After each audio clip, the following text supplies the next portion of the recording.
नमस्कार, मैं हूं फैज आलम फैजी और आप देख रहे हैं TV6 न्यूज़ नेटवर्क। जैसा कि आपको पता है कि मध्य प्रदेश और छत्तीसगढ़ में विधानसभा के चुनाव संपन्न हो गए हैं। छत्तीसगढ़ में 2 चरणों में चुनाव हुए तो मध्य प्रदेश में एक चरण में 230 विधानसभा सीटों पर चुनाव संपन्न हुए। नतीजे 3 तारीख को आएंगे। लेकिन मध्य प्रदेश से हिंसा की खबरें आई। छतरपुर में एक पार्षद की हत्या हो गई और बताया जा रहा है कि पार्षद कांग्रेस की तरफ से था और इसका नाम सलमान खान था, जिसको लेकर कांग्रेस भाजपा पर हमलावर है। हालांकि भाजपा भी इल्जाम कांग्रेस पर लगा रही है कि कांग्रेस के कार्यकर्ताओं ने भाजपा के लोगों पर हमला किया, जबकि कांग्रेस का यह कहना है कि भाजपा के कार्यकर्ता काफी उपद्रवी मूड में नजर आ रहे थे चुनाव के दौरान। छत्तीसगढ़ की अगर बात करें तो वहां एक पोलिंग पार्टी पर आक्रमण हुआ नक्सलियों के जरिए, जिसमें एक सेना के जवान की शहादत हो गई।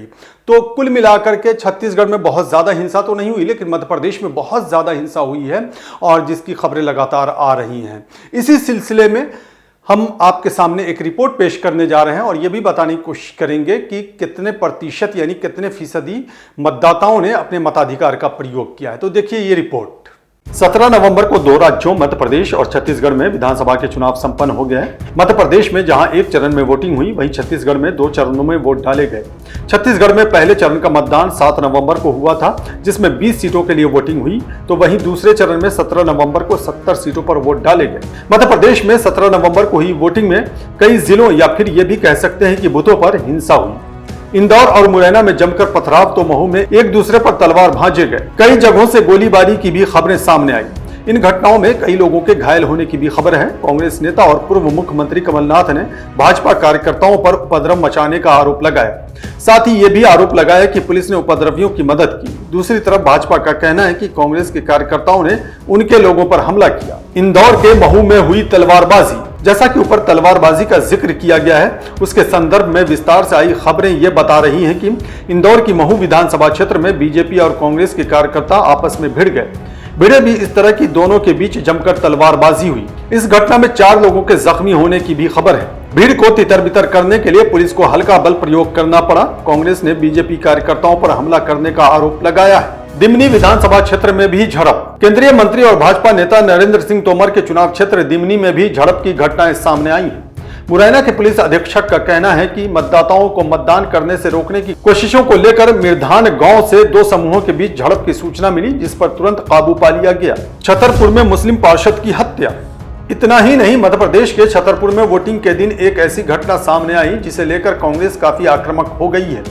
दरअसल छतरपुर में हुई झड़प में एक मुस्लिम पार्षद सलमान खान की मौत हो गई, जिसको लेकर कांग्रेस ने दावा किया है कि सलमान खान की हत्या की गई है। सलमान खान कांग्रेस से ही पार्षद थे। इस घटना से आहत स्थानीय कांग्रेस उम्मीदवार मीडिया के सामने फूट फूट कर रोने लगे। सलमान खान की उम्र 34 साल बताई जा रही है। इस तरह से और कई जगहों से भी हिंसा की खबरें सामने आई है।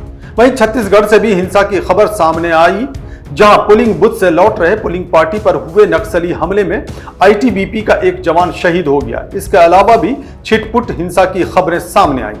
कैसी रही वोटिंग? अगर वोटिंग प्रतिशत की बात की जाए तो मध्य प्रदेश में जहां 71% से ज्यादा वोटिंग हुई, तो वहीं छत्तीसगढ़ में अच्छी वोटिंग की खबर है। हालांकि छत्तीसगढ़ में पहले चरण में 7 नवंबर को हुई वोटिंग में 71% से ज्यादा मतदाताओं ने अपने मताधिकार का इस्तेमाल किया था। दूसरे चरण में 70 सीटों पर भी जमकर वोटिंग हुई।